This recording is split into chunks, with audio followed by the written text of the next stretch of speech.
like this. Shaul HaMelech was the first king in the Jewish people. How many mistakes did he make? One. The Gemara says Shaul ve'achat ve'alta lo. He lost his position. One mistake. Bye. What happened?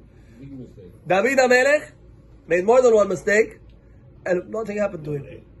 Nothing happened to David HaMelech. They left him. They said, Adar Baruch, David Avdi. David's my servant, David I love. What's going on over here? Why Shaul? One mistake. They put him off.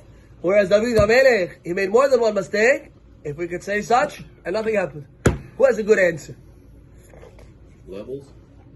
So in truth, in levels, we cannot say levels. Because Shaul, well, yeah, you're saying the truth actually. I want to redefine levels. You see, the nature of Shaul and the nature of David were two different natures.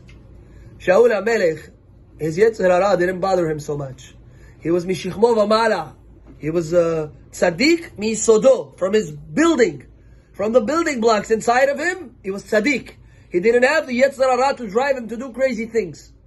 He was straight with HaKadosh Baruch Hu. He was Mashiach Hashem, the anointed one for God. He was perfect, Shaul HaMelech. Perfect. He made one mistake, God said, you're done. Have a good day. Why? Because I expect you perfection. David HaMelech, he had a Yetzer Hara that would battle him every single moment of his life. It didn't let up. It bothered him here. He went to work, his Yetzer Hara was bothering him. He came home, his Yetzer Hara was bothering him. Came to synagogue, Yetzer Hara was bothering him. Whatever he did, Yetzer Hara was bothering him. How do I know? The Gemara says, you see me and you today, we came to synagogue. We're very lucky we came to synagogue. David HaMelech, to come to synagogue, he had to wake up in the morning. He's like, all right, I'm going to go today to, I don't know what's a good community over there? Over there, Long Island, I'm going to buy not Long Island, I'm going to go, no offense to anybody in Long Island. We welcome you back to Queens. But no, over there, 5 towns, let's say 5 towns. David HaMelech's like, okay, today I'm going to buy a house in 5 towns. He gets up in the morning, he runs in the shower, he takes care of what he needs to take care of. He walks out of the house, he gets into his whatever car he was driving at the time, and he runs to the synagogue. I don't understand. He said, you want to go and put an offer on the property, or you wanted to buy a new plot of land, you wanted to start a new business, you wanted to do something, and he ran to the synagogue. He understood his Yetzer Hara would never ever let him get out of the house to go to synagogue. When you go with a barba all day, every day. I thought about my way. I want to go here, I want to go there, I want to buy this, I want to buy that. And I took my legs and eidotecha, to your testimonies, to your Torah. So you're right, David HaMelech made a mistake. Beseder. But you know what Hashem says? You're right, you made a mistake. It's not about being perfect. It's about, did you give an effort? You went down, but you went down fighting. You didn't just go down. I agree with you, David, you messed up maybe. But since you gave it your koach, you gave it your power, you gave it your effort, Hashem says, I'm with you, you're not going to lose. Why? Because it's the effort that counts. So next time you see another guy, and one guy told me, I remember 2 years, more than 2 years old, it's been a long time, maybe 5 years ago, one of my students says, I'm jealous of such and such a person. Why? He says, he has no Yetzer Hara, he tells me. That's what the guy tells me. And he's right. The second guy today is learning to be a rabbi. If he sees this, he's not going to know who I'm talking about because he doesn't know that's what was said about him. But one guy says about another guy, I'm jealous of him. Why? He has no Yetzer Hara. Shaharit, no problem. Minha, no problem. Marvit, no problem. He doesn't have problems with girls. He doesn't have problem here. He's the right way. He doesn't have Yetzer Hara. He says, but me, I have Yetzer Hara temidin kisidran. It just doesn't leave me alone. I want to eat here. I want to go there. I want to watch this. All these Yetzer Hara is bothering him. So what do you say to such a person? You say to him, no. You think you bad because of your Yetzer Hara. You're not bad.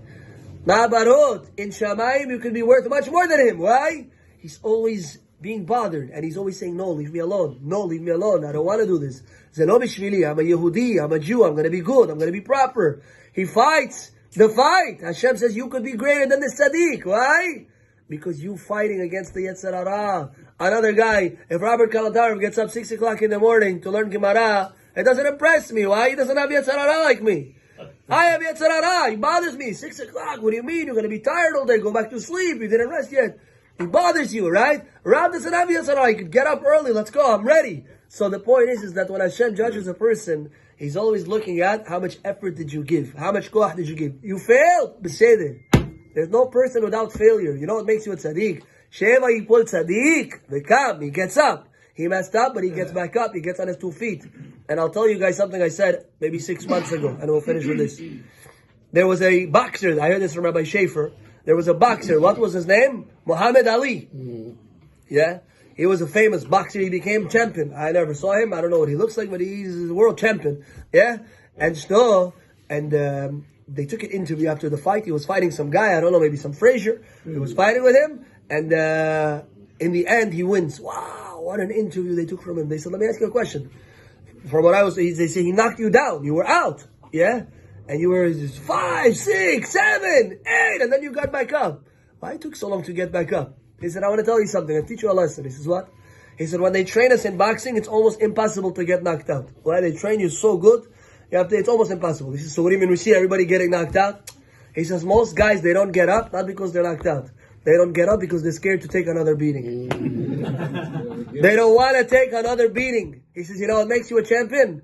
You took a beating, you get back up. You took a beating again you get back up. What makes you a champion is you're able to get back up. And same thing with us.